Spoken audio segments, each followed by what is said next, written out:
먹을 것만 먹고 심을 것은 심어야 산다라는 제목으로 하나님 말씀 증거하도록 하겠습니다. 고린도후서 9장은 성경과 드림의 원리입니다. 이게 전체가 원리이기 때문에 원리를 정확히 알면은 나머지 어떤 상황이 온다 할지라도 우리가 헷갈리지 않고 바른 길을 걸어갈 수 있다고 생각을 합니다. 크게 보면은 세 가지 파트로 나눌 수 있습니다. 1절까지 5절까지는 성장의 원리가 뭐냐, 그리고 6절부터 11절까지는 도대체 우리 인생에서 어디에 투자해야 될 것인가, 그리고 마지막 12절부터 15절까지는 이렇게 투자 잘했을 때 나타나는 7가지 열매, 열매에 관한 것들을 한번 쭉 나열하고 있습니다. 그걸 점검해 보도록 하겠습니다. 차례대로 살피겠습니다. 첫 번째 성장의 원리인데, 약한 신앙은 섬김과 드림을 통해서 성장한다는 것입니다. 이게 1절부터 5절까지 말씀이에요. 고린도 교회가 지금 예수 믿은 지 한 3년 정도 된 것 같습니다.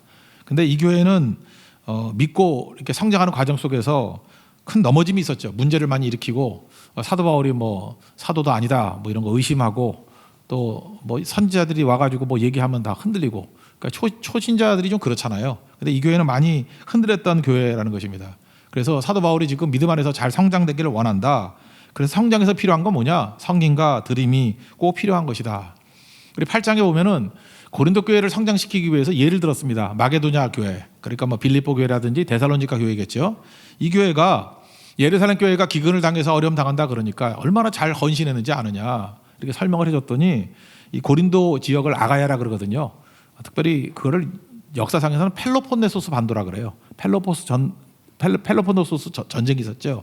그 지역을 아가야 지역이라 그래요. 그리스 남부 쪽. 그러니까 지금 우리가 아마 여수 쪽 정도 되는 거, 한반도로 본다 그러면 거기에 고린도가 있거든요. 거기 고린도에 있는 사람들이 자극을 받았어요.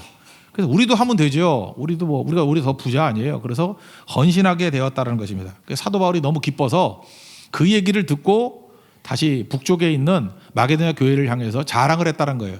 야, 그거 대단하다. 그랬더니 고린도 교회로 말미암아 북쪽에 있는 마게도냐 교회들도 오히려 자극받고 분발하게 되더라. 선순환이죠. 마게도냐 교회 때문에 고린도 교회가 자극받아서 분발했는데, 이제는 고린도 교회 헌신을 통해서 북쪽에 있는 마게도냐 교회들이 또 분발하더라. 우리가 성도가 그런 관계를 맺어야 된다는 것입니다. 서로 나쁜 영향이 아니라 좋은 자극. 한 사람이 기도함으로 말미암아 옆에 있는 사람도 기도하고, 또 그 사람이 헌신함으로 말미암아 나도 헌신하게 되고, 그 다음에 성교함으로 말미암아 같이 성교하고, 새벽기도함으로 말미암아 새벽기도하고. 오늘도 여기 어떤 분 보니까 뭐 수요일날 거의 안 나오는 집사님이 계셨는데, 어떤 새벽기도 잘 나오는, 수요일 예배 잘 나오는 집사님으로 말미암아 친구 따라 왔다면서요. 이렇게 선순환이에요, 선순환. 근데 한 집사님이 그저 수요일 날은 쇼핑의 날이야. 그 쇼핑 갔더니 나도 쇼핑 어디 세일한대. 이러면 그 악순환이겠죠. 이제 그런 거를 보였다라는 거예요.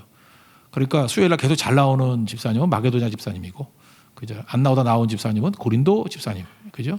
그 집사님과 마 집사님이 만나가지고 서로 격려를 해줬다. 그 얘기입니다. 그 얘기. 1절과 2절을 한번 읽겠습니다. 시작. 성도를 섬기는 일에 대하여는 내가 너희에게 쓸 필요가 없나니 이는 내가 너희의 원함을 알미라. 내가 너희를 위하여 마게도냐인들에게 아가야에서는 1년 전부터 준비하였다는 것을 자랑하였는데 과연 너희의 열심이 퍽 많은 사람들을 분발하게 하였느니라. 그런데 이제 걱정이 되는 게 그거예요. 내가 너희 자랑했는데 너 그러다가 안 하면 어떡해? 그런 거죠. 고린도 교회 말만 하고 안 하면 어떡해? 그래서 내 자랑이 헛되지 않기를 원한다. 그래서 이게 임박해서 닥쳐가지고 이렇게 일하려고 그러지 말고 미리미리 준비하는 과정이 필요하다라는 거예요. 그래서 하나님 앞에 헌신과 드림을 어떻게 헌신과 드림을 하느냐에 따라서 이 컬러가 달라지는 거예요. 사람이 그렇습니다. 그 드림과 헌신이 어떤 형식이냐에 따라서 그 믿음의 결과도 달라져요. 불규칙적으로 드리는 사람은요, 자기 헌신도 불규칙적이 돼요. 참 묘하죠. 규칙적으로 드리는 사람은 규칙적이 되고요, 타협하지 않고 하는 사람은 타협하지 않는 결과를 나타내요. 그러니까 이 헌신의 과정이 나의 인생을 결정짓는다는 것입니다. 형식적인 드림을 맨날 드리는 사람은요, 형식적인 신앙이 돼요. 남의 눈을 의식해서 이렇게 형식적으로 하는 사람들이 있죠. 그러면 자기 신앙도 형식적인 신앙이 돼버린다는 것입니다. 희생 없는 신앙은요, 자기 신앙도 희생 없는 신앙으로 고차가 돼버려요. 그래서 과정이 굉장히 중요한 거예요. 어떤 과정을 겪었느냐. 솔로몬과 다윗의 차이점을 든다 그러면 사실 솔로몬은 과정이 없었잖아요. 그러니까 뭐 맨날 넘어지고 깨지죠. 다윗은 과정이 있었잖아요. 그게 광야거든요. 과정에서 철저하게 하나님 앞에 훈련받고 순종했더니 그게 아름답지 않았느냐. 지금 이게 짧게 얘기하지만 지금 고린도 교회를 향해서 얘기하는 게 뭐냐. 헌신과 드림에 대해서 너희들도 과정이 필요하다. 그죠? 무턱대고 하지 말고 잘 준비되는 과정을 갖기를 원한다. 이게 일종의 숙성의 시간이에요. 숙성의 시간이라는 건 무엇입니까? 하나님 말씀을 품거나 이렇게 맡기고 있을 때에 시간이 필요하다는 거예요. 그래서 제가 스키마라는 단어를 썼죠. 스키마. 스키마가 뭐예요? 숙성의 시간이거든요. 어떤 때는 어떤 그 결과가 나올 때까지의 배경적인 시간이 좀 필요하다라는 거예요. 여러분 그 대표적인 게 스키마로 말할 때 대표적인 사람이 누구냐 하면은 그게 갈렙이죠. 갈렙이 여호수아 14장 같은 데 보니까 이 산지를 내게 주십시오. 내가 능히 이길 수 있습니다. 라고 말한 게 뭐예요? 45년 전에 자기가 40살 때 그 여호수아 1장에 나오잖아요. 내 발바닥으로 밟는 땅은 다 너에게 주겠다라고 하는 말씀을 믿었어요. 믿고 마음에 품고 계속 준비하고 있었다고요. 45년 동안. 그러다가 이제 기회가 온 거예요. 그래서 45년 만에 품고 있던 말씀을 외치는 거예요. 주께서 말씀하시기를 발바닥으로 밟는 땅을 다 주신다 그랬으니까 저들이 아무리 세다 할지라도 능히 승리할 거라고. 이 산지를 내게 주소서. 이게 바로 뭐예요? 이게 스키마예요. 45년 품고 있는 말씀. 저는 설교할 때도 많이 적용이 되는 것 같아요. 예를 들어서 뭐 새벽기도 준비라 그러면 저녁까지 준비를 다 해놔요. 해놓고 난 다음에 그때도 뭐 정리할 수 있겠죠. 근데 그때는 그냥 저는 그냥 초벌구이라고만 그러는데 그냥 자료만 쭉 놔둬요. 그리고 자요 무조건. 그 저녁에 중요하다고 생각되는 게 아무 생각도 없이 자거든요. 근데 아침에 딱 깨놓으면 벌써 묵상하고 있었잖아요. 그 말씀이 묘하게 이렇게 정리가 돼요. 버릴 건 버리고 붙들 건 붙들고 이렇게 차분하게 정리가 돼 있어요. 막 쌓여있던 것이 정리가 돼 있어요. 그게 스키마거든요. 그래서 여러분들 공부도 그래요. 뭐 드립다 공부하는 애들이 잘하는 게 아니고 4대 4대 2 원칙이 있다 그러잖아요. 4는 공부하고, 그죠? 4는 딴 거 공부하고 2는 쉴 줄 알고. 항상 그런 게 필요하다고요. 그래서 목사도 마찬가지예요. 성경 공부만 하면 안 되고 성경 공부하고 또 딴 것도 좀 봐야 되고 그다음에 쉬고. 4대 4대 2 원칙. 그때 스키마가 최고로 이루어진다 그러지 않습니까? 우리도 마찬가지예요. 숙성의 과정이 그래서 필요한 거예요. 그래서 하나님 말씀을 듣고 이렇게 가만히 하나님 바라보고 있는 거, 기다리는 시간, 이게 굉장히 중요한 것입니다. 그때 잠잠히 있어라. 하나님이 일하신다. 그걸 깨닫게 된다는 거죠. 그러니까 지금 헌신을 다짐했습니다. 그리고 난 다음에 뭐예요? 준비하는 과정을 통해서 그 마지막 그 헌금 드리고 헌신하게 될 때까지 숙성의 기간이 있어야지만 성장할 때 도움이 된다. 이걸 원리 원칙으로 말하고 있다라는 것입니다. 이 원칙이기 때문에, 원리이기 때문에 뭐 여기저기 다 적용되겠죠. 공부도 이런 식으로 해야 될 거고, 숙성의 기간이 있게, 헌금도 이렇게 해야 될 거고요. 헌금도 이런 거죠. 옛날 분들은 그랬잖아요. 뭐 와가지고 호주머니 뒤져가지고 헌금한 게 아니고 미리미리 준비했잖아요. 그래서 헌금은 준비하라 그러잖아요. 준비된 헌금이 돼야 된다고. 왜요? 그게 숙성이 되는 거거든요. 그래서 재물 준비와 함께 자기 몸을 드리는 거예요. 자기 인생을 드리는 거라고. 그게 굉장히 중요한 거겠죠. 남녀지간에 교제하는 분들이 요즘에 꽤 많이 있는 것 같은데, 전 그래요. 너무 일찍 사람들에게 알리지 말라고 전 얘기를 해요. 왜냐하면 너무 일찍 알려버리면은 분명히 방해하는 사람 나와요. 그 중간에 방해하는 사람 나오고, 또 하나가 깊어지는 시간이 없잖아요. 다 떠벌려 버리면 남의 시선에 맞춰가지고 행동을 해야 되잖아. 그러니까 그게 깨지게 돼 있다고요. 별로 좋지 않아요. 그래서 숙성의 기간이 언제나 필요하다라는 것입니다. 그리고 분명히 양가 부모님들의 뭐 다 찬성만 하겠어요? 반대 뭐 이런 거 있을 거 아니에요? 그걸 설득해 가는 과정 속에서 자기가 다듬어지는 거예요.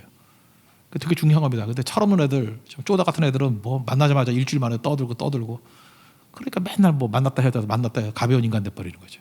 그죠? 그게 숙성의 그 시간, 이게 또 어떤 의미에서 침묵의 시간, 이런 것들이 반드시 필요하다는 것입니다. 그거 아니면 안 되는 거죠. 내면화되는 것들이 필요하다는 거예요. 오늘 성장을 위해서 필요한 것들이 뭐냐? 성인과 드림이라는 작정한 거를 그저 이렇게 미리미리 준비하는 걸 통해서 숙성의 기간이 필요하다. 이거를 계속해서 우리에게 말해주고 있다라는 것입니다. 우리 그 내용을 한번 읽읍시다. 3절부터 5절까지 읽겠습니다. 시작. 그런데 이 형제들을 보낸 것은 이 일에 너희를 위한 우리의 자랑이 헛되지 않고 내가 말한 것 같이 준비하게 하려 함이라. 호 마게니아인들이 나와 함께 가서 너희가 준비하지 아니한 것을 보면 너희는 고사하고 우리가 이 믿던 것에 부끄러움을 당할까 두려워하노라. 그러므로 내가 이 형제들로 먼저 너희에게 가서 너희가 전에 약속한 연보를 미리 준비하게 하도록 권면하는 것이 필요한 줄 생각하였노니 이렇게 준비하여야 할 참 연보가 답고 억지가 아니니라. 그러니까 닥쳐서 하지 말고 준비하는 기간, 그게 숙성의 시간이 될 수 있다. 이런 대원칙을 얘기해 주고 있습니다. 이건 여러 가지에 다 적용되는 겁니다. 두 번째 패러그래프는요, 6절부터 11절까지인데 성린과 드림이 뭐냐는 거야. 이게 우리는 이걸 지출 목록이라고 생각하죠. 이렇게 뭐 내 소득에서 지출하는 거다. 그게 아니라 쌓아두는 목록이다 이런 얘기예요. 어디에요? 하늘나라에 하늘에 쌓아두는 목록이다. 그래 이걸 지출 목록이라고 생각하니까 내 거죠, 내 거. 내 거라고 생각하기가 지출 목록이지. 그런데 하늘에 쌓아두는 목록이라고 생각하면서 청지기 의식을 갖고 있을 때 이런 마음이 생긴다라는 거죠. 그리고 이렇게 성김과 드림이 있을 때 마음을 다해서 하라는 거예요. 마음을 다해서. 여러분 한번 생각해 보세요. 어떤 걸 누굴 구제해 준다 그러는데 뭐 돈이 있을 때 이렇게 돈 던져준다고 그래봐. 얘따 하고 5만 원짜리 뭉치 하나 딱 던져줘. 그죠? 그러면 그 돈이 아무리 필요한 사람이라 할지라도 거기서 무슨 기쁨이 있고 무슨 위로가 되겠어요. 그래서 도와주는 사람일수록 겸손해야 돼요. 그죠? 마음을 담아서. 근데 사람이 제일 힘든 게 뭐냐면 인색함, 억지로 하는 것 같이 하는 거. 그때는 관계를 깨버리고 사랑을 깨버리게 된다라는 것입니다. 그러니까 마음을 담아서 하라 그런 얘기죠. 그래서 성김과 드림 청지기 의식을 가지고 우리가 어떤 거 해고 통지 받은 청지기잖아요. 그러니까 내가 받은 걸 갖고 이렇게 잘 섬기게 될 때 하나님의 원리예요. 네가 가진 거 갖고 이렇게 잘 섬기지. 그러면 더 부어준다는 거예요. 8절 같은 데 보니까 최대를 강조해요. 그래서 넘치게, 넉넉하게, 넘치게, 뭐 모든 뭐 이런 단어. 그죠? 이렇게 최대치를 강조하는 단어가 원어에 보면은 한 6번 정도 강조가 돼요. 넉넉하게, 뭐 넘치게. 6절부터 9절까지 읽겠습니다. 시작. 이것이 곧 적게 심은 자는 적게 거두고 많이 심는 자는 많이 거둔다 하는 말이로다. 각각 그 마음에 정한 대로 할 것이요 인색함으로나 억지로 하지 말지니 하나님은 즐겨내는 자를 사랑하시느니라. 하나님이 능히 모든 은혜를 너희에게 넘치게 하시나니 이는 너희를 모든 일에 항상 모든 것이 넉넉하여 모든 착한 일을 넘치게 하게 하려 하심이라. 기록된 바 그가 흩어 가난한 자들에게 주었으니 그의 의가 영원토록 있느니라 함과 같으니라. 이건 원리라는 거예요. 단회적인 게 아니라 하나님의 원리다. 그러니까 하나님께서 우리에게 맡겨주신 청지기 직분이 있잖아요. 내 게 아닌데 주인 걸 맡고 있는 거잖아요. 뭘 해요? 누가복음 16장 같이 빨리 탕감해 버리고 나눠주고 빨리빨리 그렇게 하라는 거예요. 하늘에 쌓아두라는 거죠. 그래서 마태복음 6장 19절을 보니까 너희를 위하여 보물을 땅에 쌓아두지 마라. 땅에 쌓아두면 반드시 어떤 일이 벌어지냐. 좀, 동록, 도둑이 와서 구멍 뚫고 도둑질한대요. 땅에 쌓아두면요 반드시 좀과 동록이 와요. 반드시 누가 훔쳐가든지 뭐 도둑이가 훔쳐가든지 없어지든지 변질되든지 가치가 떨어지든지 그런다라는 거예요. 그러니까 할 일이 뭐예요? 오직 보물을 하늘에 쌓아둬라. 거기 좀도 없고 동록도 없고 최고의 가치가 나온다. 도둑질할 수도 없다. 그러니까 하나님 앞에서 이런 부분을 해야 된다. 여러분들 우리가 해고 통지 받은 게 얼마 안 난다는 거 어떻게 알죠? 늙어가는 거 막을 수 있어요? 참 웃기는 건데 한 60 정도 되시는 분들 뭐 얼마나 살겠어? 이제 이거 가지고 있어 봐야 그거 다 날아가는 건데. 그리고 나이 들면요 돈 쓸 힘도 없어요. 근데 그걸 모르는 거죠. 늙어가는 거 모르고 병 들은 거 모르죠. 병 들면은요 돈 있어도 못 먹어요. 죽이나 먹지. 그거 아세요? 아무것도 못 먹어요. 그러니까 있을 때 빨리빨리 활용해야죠. 나중에 그거 뭐 싸지먹이 사서 뭐 할 거예요? 그 막판에 가가지고 묵칫돈으로 누구 주고 그러더라고. 그거 감당 못해요. 그 자식들도 그렇고 다 감당을 못한다고. 그러니까 어리석어도 그렇게 어리석을 수가 없죠. 그러니까 우리가 감당할 시간이 그리 많이 남는 거 아니라고요. 그러니까 어떻게 하면 되죠? 시간이 얼마 안 남았다는 생각을 가지고 빨리 탕감해줘야 돼. 빨리 불러다가 100원 50이라 그러고 100원 80이라 그러고 빨리빨리 이렇게 탕감해주고 나눠주고 가치 있게 만들고 그런 거죠. 우리 교회도 그래요. 우리 교회도 이거 놔두면 종과 동록이 쓸고 도둑이 와서 훔쳐갈 거 아니야. 그죠? 교회도 교인들의 헌금들로. 그러니까 어떻게 해야 돼요? 그냥 보이는 대로 빨리빨리 나눠주고 그죠? 베풀어주고 이번 고성도 성결을 못 가니까 목회자들 또 모여서 도와드리고 또 헌금 보내드리고 학생들 캠프 못 하잖아요. 그래서 뭐 장학생을 세우든지 뭐 어떤 방식을 통해서 하고 자꾸만 이렇게 생각을 해야 되는 거예요. 그죠? 어떻게 할 것인가. 오히려 이게 코로나 바이러스 어렵게 되고 하니까 오히려 그 도움의 손길이 막 끊어지고 하니까 우리 사이가 더 넓어지는 것 같아요. 그죠? 막 연락이 안 되던데도 막 연락이 되고 더 풍성해지는 것 같기도 하고. 그러니까 그런 거 해야 된다는 거예요. 그런 거. 그게 바로 뭐죠? 쌓아두는 거예요. 그죠? 그래서 이건 지출 목록이 아니라 하늘에 쌓아두는 목록이다. 그러니까 없어질 때 투자하지 말고요. 그러니까 여기 형제들도 마찬가지예요. 헤어질 여자한테 투자하면 안 돼요. 여기도 보니까 헤어질 여자한테 많이 투자했대. 여기도 그렇고 여기도. 바보 같은 놈들 그죠? 왜 거기다 투자하기는? 내가 그때 뭐 사준 거라 알았는데 그죠? 100만 원짜리 그거 못 받아. 그거 어떻게 달라 그래 치사하게. 제가 조금 전에 저는 이제 NLT를 많이 보는데 NIV 성경이 필요해서 이렇게 서재에서 찾아봤어요. 찾아봤더니 NIV 성경이 있어요. 딱 보니까 제가 처녀 때 우리 사모한테 사준 거야. NIV 성경을 사줬어요. 그래서 내가 이렇게 이름 써가지고 투 김선영 해가지고 준 거 있더라고. 근데 우리 사모는 아다시피 죽어도 영어 성경 안 읽어요. 그러니까 그대로 나한테 돌아오더라고. 내가 사줬어. 근데 그대로 내가 돌아와서 사줬다 그래서 생색 다 내고 지금 내가 읽고 있어요. 헤어질 여자한테 투자하면 안 되죠. 그죠? 똑같은 얘기예요. 헤어질 곳에 투자하면 안 돼요. 이 땅 다 헤어져요. 천국 갈 거 아니에요. 그죠? 지혜가 좀 있어요. 지혜가 갈 곳을 향해서 투자해야지. 왜 썩어질 곳을 위해서 떠날 곳을 향해서 투자하고 엉뚱한 여자한테 투자하고 엉뚱한 남자한테 투자하고 그래요. 그죠? 영혼이 남을 거. 그죠? 얼마나 재밌는지 모르겠어요. 이럴 줄 알았으면 그냥 금덩어리 줄 걸.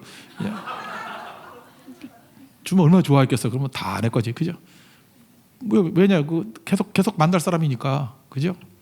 그러니까 지혜를 가지라 그 얘기에 지금 이건 지출이 아니라는 거예요. 지출이 아니고 이거는 우리가 가야 될 곳에 쌓아두는 것이다.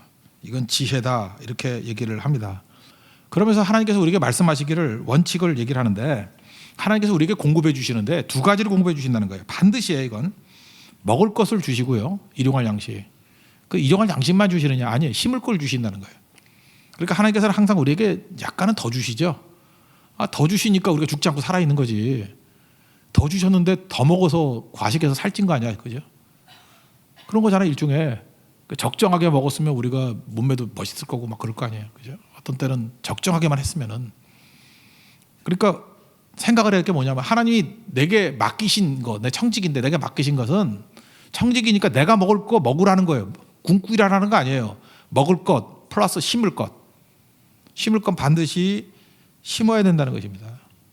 그래서 어떤 사람이 이 땅에서 풍성해져요? 심는 자. 그죠? 하늘에 심고 뭐 하늘 심는 게 이 땅에서도 심는 거 아니에요? 이 땅에서도 거둬요 또 계속. 심는 자가 돼야 된다라는 것입니다. 심으면 전성기를 맞이하게 돼 있어요. 잠깐만 심어보세요. 교회도 뭐 딴 거 아니라고요. 뭐 이렇게 교회가 할 수 있는 힘을 가지고 잠깐 심으니까 심어서 지출이 아니더라니까 또 돌아와요. 돌아오고 또 돌아오고 끝없이 돌아오는 거라고요. 근데 우리는 많은 순간에 그래요. 뭐 돈도 그렇고 잠깐 쌓아두는 거라고 생각해. 쌓아두는 건 썩는다니까. 쌓아두려고 그러지 말고 심어야 된다니까요. 심어야. 심는다는 게 뭐예요? 뭐 좀 세련되게 말하면 투자지. 투자가 심는 거 아니에요? 심어야죠. 그러니까 열심히 심으라고요. 그러면 하나님께서 한량없이 부어 주시게 된다는 것입니다. 그러면 심기 위해서 중요한 원칙이 뭐냐? 이런 거예요. 자기 삶의 수준을 결정하십시오. 여기 뭐 이제 50대 넘으신 분들 뭐 가정들이라 그러면 제가 넉넉히 얘기할게요. 예를 들어서 뭐 부자 얘기하는 거예요. 돈을 막 벌어요. 막 버는데 자기 수준을 정해놔야 돼요. 나는 아무리 돈을 많이 벌어도 500만 원 이상은 안 쓴다. 나 너무 크게 잡았나? 근데 지금 큰 부자를 두고 하는 얘기예요. 그죠? 큰 부자라 그러면 뭐 한 500만 원, 1000만 원 이렇게 쓴다고 생활비로 더 써요. 더 쓰기면. 한 500만 원 정도로 쓴다라고 딱 정해놔요. 내가 1000만 원을 벌어도 500만 원만 쓴다. 그럼 500만 원은 심을 수 있는 거잖아요. 근데 되게 그런 사람은요, 1000만 원만 버는 거 아니에요. 이렇게 실제로 보면은 막 2000만 원, 3000만 원, 어떤 때는 1억을 벌어요. 매달. 그런 사람도 있다니까요. 있는데 원칙이 있어. 나는 그래도 500만 원만 쓴다예요. 그럼 9,500만 원을 심을 수 있잖아요. 그럼 하나님께서 그런 사람에 대해서 어떤 생각을 갖겠어요? 이거 믿음직한 청직이네. 그래서 내가 작은 일에 충성했으니까 큰 것을 맡길게. 그러면서 막 달란트 맡기지 않겠어요? 이건 실제로 우리 가운데 벌어지고 있는 일이에요. 여러분들이 엄청나게 지금 많이 심는 분이 계시는데 여러분들이 계세요. 근데 자기 삶의 수준을 하나도 변화시키지 않으니까 그 사람이 뭐 생활이 편한지 안 편한지 잘 모르는 거야. 왜냐하면 자기 수준을 정해놔요. 그럼 나머지를 심더라고. 그러니까 거기를 통해서 하나님이 폭발적으로 일하셔요. 폭발적으로. 근데 가끔마다 이렇게 젊은 애들 가운데 철없는 애들 하나님께서 예를 들어서 그것도 뭐 똑같이 기준을 합시다. 그냥 500만 원을 하자고. 1000만 원을 줬더니 생활 수준을 900만 원을 올려. 그리고 100만 원밖에 심을 게 없는 거야. 하나님께서 5천만 원을 줬어요. 그랬더니 맨날 뭐 스포츠카 사고 뭐 이런 거 사가지고 4,500만 원을 자기가 먹어. 그러니까 또 500만 원밖에 심을 게 없고. 하나님도 고민 안 하겠어요? 고민 안 하겠어요? 이러다가 더 주면 얘가 뭘 살까? 로켓을 사는 거 아닌가? 그죠? 그럼 죽잖아 이게. 그를 사랑하시니까 이제 그만 줘야겠네. 얜 다시 거지를 만들어야지 다시 예배드리고 간절함이 회복되겠네. 겸손함이 회복되겠네. 그런 거 아니겠어요? 우리 크리스찬은 어떤 사람인지 아십니까? 우리가 하나님 앞에서 좀 이렇게 청빈하다는 게 뭐냐면 가난하게 산다라는 것도 있지만 하나님께서 우리 뭐 굶어 죽이는 거 아니잖아요. 수준을 정하시라고요. 지금부터 수준을 정하라고. 저는 보니까 제 생활 수준을 알겠어요. 어느 정도인지. 그리고 생각보다 제 취미 생활이 그렇게 뭐 돈 드는 게 아니야. 뭐 운동도 돈 별로 안 들고 그냥 뭐 이렇게 디자인을 그렇게 하라고요. 그렇다고 누구 비난하고 그러지는 말고요. 뭐 어떤 사람이 뭐 어떤 스포츠 하나씩 하는 거에 대해서 너무 비난할 필요는 없고 그러나 적정선이죠. 근데 저기 과도하다. 저기 청지기의 삶은 아닌데 그렇다 그러면 이게 문제가 되는 거죠. 이게 대원칙이라고요. 하나님 앞에서 사기치는 거예요. 하나님이 먹을 것과 씹을 거 줬는데 먹는 건 한계가 있잖아요. 엔겔지수 봐요. 먹는 건 한계가 있잖아. 가난할 때 엔겔지수가 높지만 돈 많아지면 어떻게 먹고 살아? 그건 사실 사치 낭비지. 그죠? 적정선을 유지하고 그럼 하나님께서 마음껏 부어줄 수 있잖아요. 교회도 마찬가지예요. 교회도 우리가 사는 수준을 정해놓자고 이 정도로 불편하게 살고 나머지는 심는 데 쓰겠습니다. 그래야 일을 하죠. 그렇지 않아요? 우리 뭐 교회 뭐 헌금이 쌓인다 그랬더니 상수역부터 여기까지 뭐 움직이는 에스컬레이터를 만들자. 그래도 되죠. 뭐 아이들이 많으니까 안전하기 위해서 뭐 성체 가침을 막아놓고 하자. 그게 사실은 틀린 얘기는 아니지만 과도하면 안 되죠. 그죠? 과도하면 안 되죠. 위험하지 않을 정도 적정선에 하고 난 다음에 그래야 심을 게 있는 거죠. 목표는 심는 것이 돼야지 먹는 것이 목표가 돼서는 안 된다는 것입니다. 이게 원리예요. 그런 자들에게 은혜 부어주신다.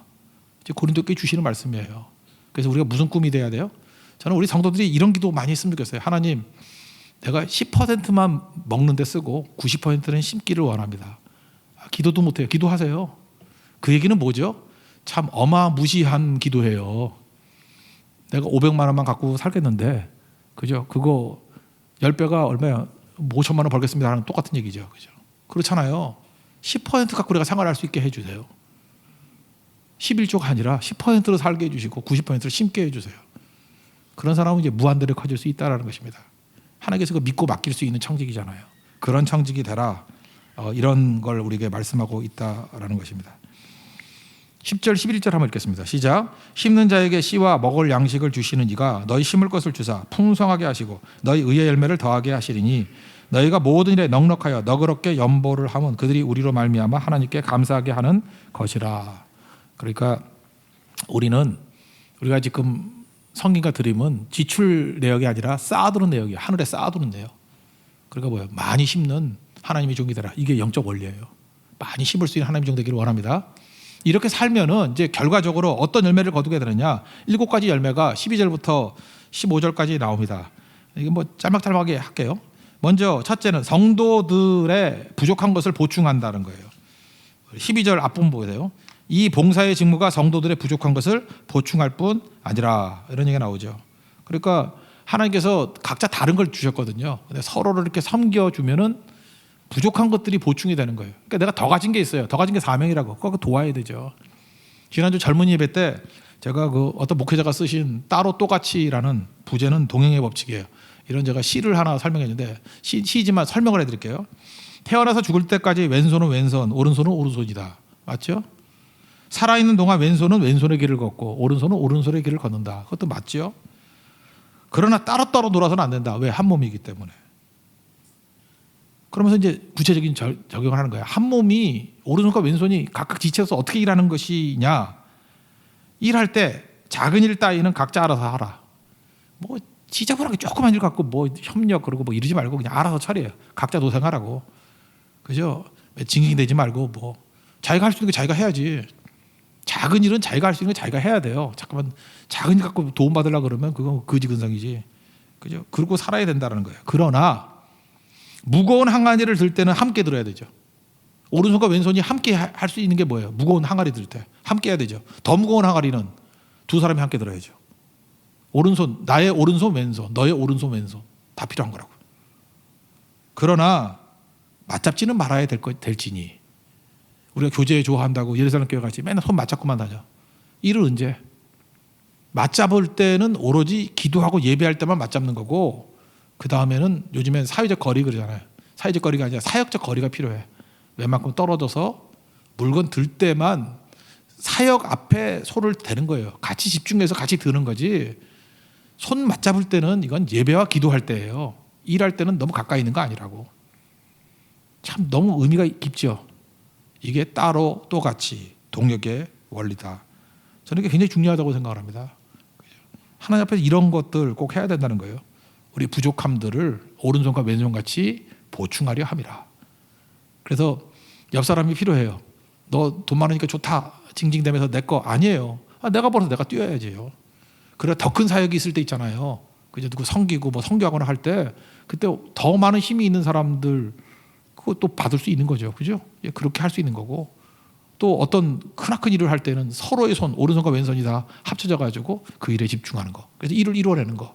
그리고 예배드릴 때 두 손을 잡지만 또 각자 작은 일들은 오른손은 오른손의 일, 왼손은 왼손의 일을 하는 거. 그게 교회입니다. 저는 기가 막힌 얘기라고 생각을 해요.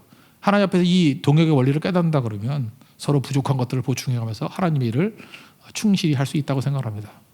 여러분 자기 일을 할 뿐만 아니라 협력해서 또 잘하고 손잡아서 같이 예배와 기도 드릴 수 있는 하나님의 거룩한 종 되기를 바랍니다. 그 다음에 두 번째 내용은 뭐냐? 하나님께 감사한다는 거예요. 하반절 보시면 사람들이 하나님께 드리는 많은 감사로 말미암아 넘쳤느니라. 자기 이익을 추구하지 않고 자기를 부인하니까 감사가 넘쳐난다는 거예요. 그 교회는 따뜻함이 있겠죠. 그러니까 감사하면 어떤 일이 벌어진다 그래요. 맨날 듣던 얘기잖아요. 피어리드로 끝나는 게 아니라 마침표로 끝나는 게 아니라 쉼표가 된다고. 감사하면 거기서 끝이 아니에요. 또 다시 시작되는 거예요. 새로운 게. 그러니까 뭐 열매 여기서 끝나는 게 아니죠. 이렇게 이런 동역을 하다 보면 또 다시 일이 벌어져요. 또 다시 새로운 길이 막 열린다는 거예요. 컬러의 인생이 된다. 그리고 세 번째는 믿고 보충한다. 알고 하나 믿고 하는 거죠. 13절 보세요. 이 증거를 삼아 너희가 그리스도의 복음을 진실히 믿고 복종하는 것과, 우리 지난주에 설명했죠. 0차원 점이 믿고 순종하면은 1차원이 되죠. 아브라함이 갈 바를 알지 못했는데 내 본토 친척 아비 집을 떠나 내가 네게 지시할 땅으로 가라라고 발걸음을 나누니까 1차원의 인생을 살죠. 그 원리대로 또 사니까 면이 되죠. 2차원이 되죠. 3차원은 뭐라 그랬어요? 우리가 이 땅을 살아갈 때 가장 인간적으로 가장 그 인간답게 살 수 있는 방법이 뭐예요? 이웃이에요. X축, Y축, G축. 이웃이 있어야만 입체적이 돼요. 충만해진다고. 그리고 또 하나의 축이 뭐예요? 이웃. 또 하나가 하나님, 영적인 거. 이게 4차원이에요. 그러니까 우리 성도들은 주로 어떻게 살기를 원하는 거예요? 거의가 3차원 아니면 4차원을 사는 거예요. 3차원은 이웃을 섬기는 거니까 믿지 않는 사람들도 3차원에 살기 때문에 알아. 참 잘 사네 그래요. 그래서 이웃 섬기는 것까지만 잘 사네예요. 근데 그들은 모르는 게 뭐죠? 4차원의 세계를 몰라요. 영적인은 영적으로야 분별하느니라. 성령의 세계, 기도의 세계, 예배의 세계가 뭔지를 모른다고. 그러니까 우리 성도들이 어디로 집중해야 됩니까? 내가 있는 차원 말고 그 다음 차원으로 가기 위해서는 믿고 복종하는 게 필요해요. 믿음이 없이는 절대로 그 다음 차원으로 갈 수가 없다고. 그래서 여러분들 커지기를 원하십니까? 믿고 순종하십시오. 믿음의 발걸음을 내디뎌야 된다는 거예요. We live by faith. 믿음으로 살아야 됩니다. Not by sight. 보는 걸로 살면 3차원 이상 못 가요. 믿음으로 가야 영적 세계로 들어가고 하나님의 세계로 들어가고 성령의 세계로 들어갈 수 있다는 것입니다. 그래요. 보세요. 이게 지금 성김과 헌신 이게 믿고 하는 거지. 이거 무슨 뭐 보상 바라보고 하나?